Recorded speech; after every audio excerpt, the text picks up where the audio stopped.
Olá, meus irmãos. Nessa semana a gente vai falar sobre uma virtude que também tem andado muito rara, mas ela é tão necessária para a nossa convivência, não só em nossos lares, mas em sociedade.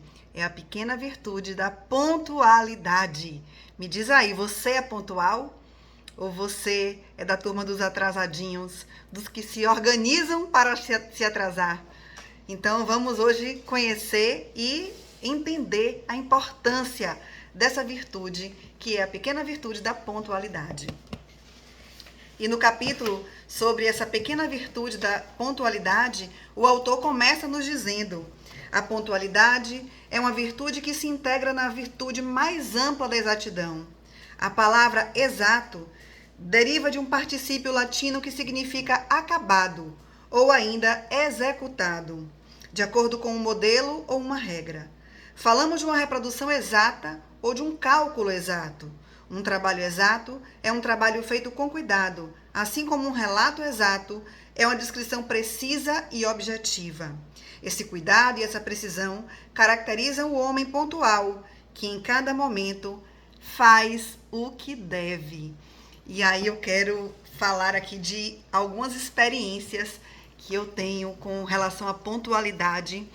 Eu, felizmente, fui criada num lar onde os pais são extremamente pontuais. Tanto o meu pai quanto a minha mãe são muitíssimo pontuais. Então, essa questão da pontualidade, ela está impregnada em mim. Desde criança, sempre cumpri horário, sempre exercitava o máximo para estar ali no horário exato, no horário convocado para qualquer situação, qualquer circunstância. Então, nunca tive dificuldade no trabalho em cumprir com horário, cumprir com prazos, cumprir com aquilo que foi estipulado, designado, combinado.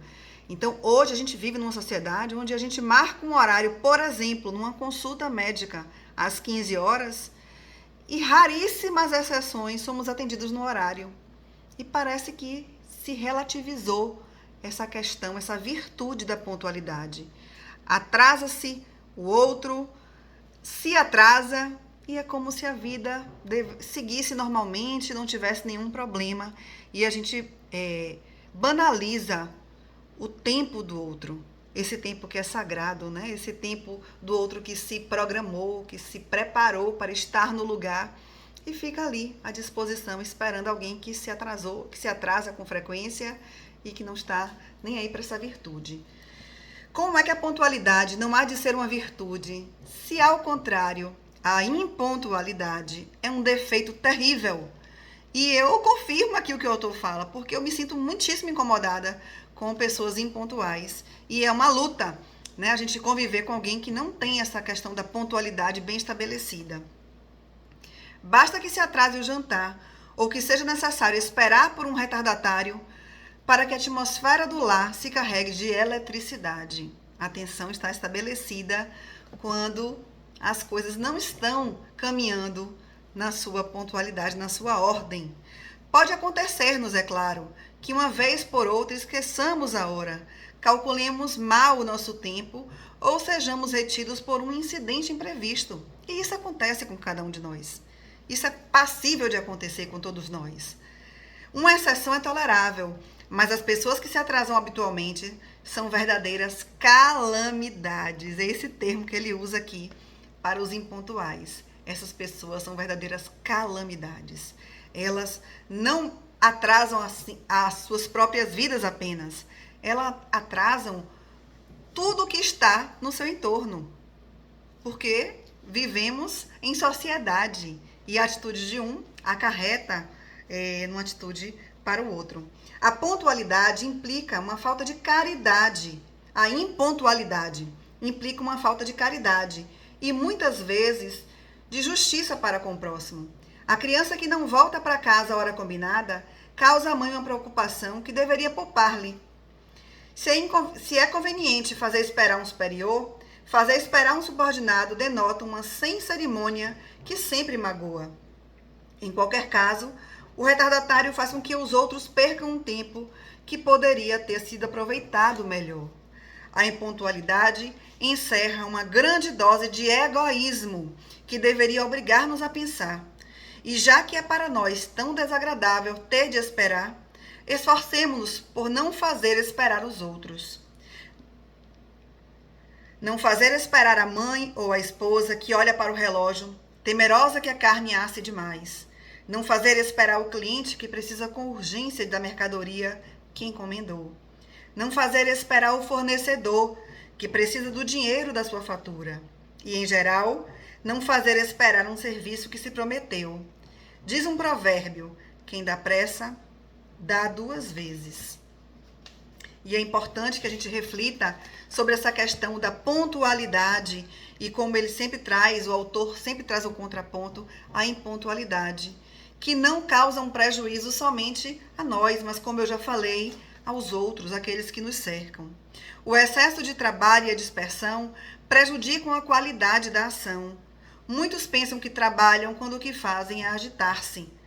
Pretendem acabar com todo o trabalho, mas triste reviravolta é o excesso de trabalho que acaba com eles.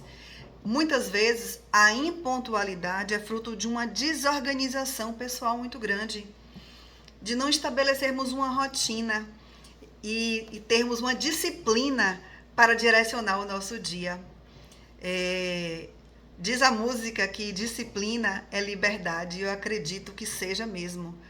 A gente precisa ter uma vida ordenada para que essa vida reflita em nós as virtudes que tanto falamos aqui nesses dias, temos falado, sobretudo da pontualidade, que é uma virtude que merece ser olhada com muito carinho e merece ser exercitada por cada um de nós. Reservemos em cada dia alguns momentos para descanso. Não são muitos minutos perdidos, sobretudo se o dedicarmos a conversar e a nos distrair em família. Devemos acreditar na força insubstituível do descanso. Muitas vezes as pessoas, por uma falta de organização na sua ordem, na sua disciplina do trabalho, acabam perdendo essa oportunidade de terem esse tempo de descanso tão valioso para o convívio familiar. Por que há tantos que chegam atrasados? Porque se levantam no último minuto e depois já não conseguem recuperar o atraso da manhã. E por que se levantaram tarde? Porque se deitaram tarde demais. E aí vem mais uma vez a questão da nossa disciplina, da nossa rotina, da nossa programação. Somos estéreis por falta de descanso. Somos estéreis mais por falta de descanso do que por falta de trabalho. O descanso para o corpo é o sono. O descanso para o espírito e para a alma é a oração. O tempo reservado à oração não é tempo perdido. Recupera-se rapidamente, colocando-nos cada dia na presença de Deus. Compreenderemos melhor o valor do tempo e aprenderemos a cumprir as nossas tarefas com pontualidade. Então, essa pequena virtude da pontualidade nos ensina a valorizar o nosso tempo, mas, sobretudo, valorizar o tempo do outro também. Que a gente possa fazer esse exercício diário de nos organizar, de nos programarmos com antecedência, para que, com diligência, a gente cumpra os compromissos assumidos, não fazendo que ninguém espere por nós e nem atrasando os outros. A pontualidade é uma virtude, de fato, que merece ser exercitada a cada dia para o bem comum da humanidade. Um beijo grande, uma abençoada semana para cada um de vocês e até a próxima semana, se Deus quiser.